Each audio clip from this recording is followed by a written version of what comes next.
Hey everyone, Micah here with Electrek, and today we're reviewing the MacWheel Cruiser 550.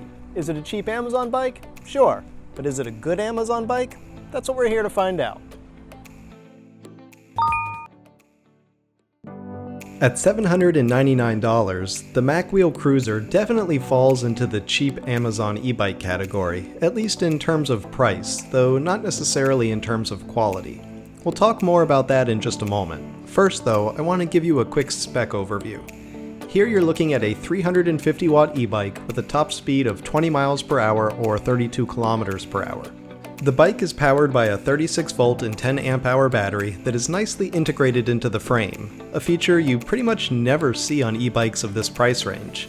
It's removable with a locking key, so you can either charge it on the bike or pull it off and charge the battery inside while the bike stays locked outside. As far as components go, we've got Tektro disc brakes on both the front and rear wheels and a Shimano 7-speed transmission. You also get a number of extra features like front and rear LED lights, a sturdy 55-pound rated rear rack with a spring-loaded clip, included fenders on both wheels, an adjustable stem, electric horn, etc. Basically, for a budget price, you're getting a lot of features you normally find on pricier e-bikes. That nicely integrated battery still impresses me, especially since most other e-bikes that cost as much as twice this one still use bolt-on batteries, and you usually don't see nicely integrated batteries like this until you get well north of $2,000 or more. Alright, so there are the specs, but what does it all mean? What are the pros and cons here? We've covered many of the pros already, which are basically the high value here. We're talking about 20 mile per hour speeds on throttle or pedal assist, and a number of integrated features. For $799 and an Amazon e-bike, none of those things are standard in this industry, so that's a pretty good deal right there.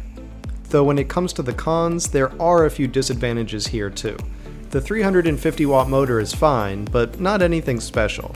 It does take a bit longer to get up to speed than most 48 volt based e-bikes I've ridden.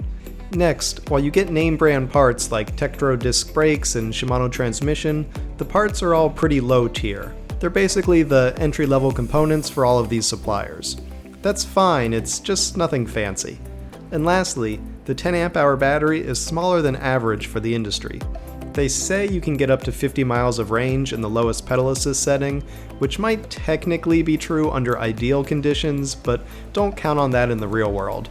I'd say 25 miles or 40 kilometers of range on moderate pedal assist is likely the best you'll see in real-world conditions, and throttle-only riding at top speed will drop that range even further to around 15 miles or 25 kilometers. So that's definitely below average, but it's only a bit below other e-bikes that cost twice as much as this one. So again, the value is still there as long as you know going into this that you're getting somewhat lower performance with the MacWheel Cruiser. But not everyone is ready to drop $1,500 to $3,000 on their first e-bike. And if you just want to get a cheap e-bike off Amazon that works well and looks like it costs more than it does, the MacWheel Cruiser will do that for you. It's a nice looking e-bike with plenty of features for its budget price, and in that way, I'm quite happy with it, all things considered. Thanks for watching everyone. We hope you enjoyed that review of the MacWheel Cruiser 550. If you did, why don't you give this video a thumbs up? And don't forget to subscribe. See you next time, everyone. There's too much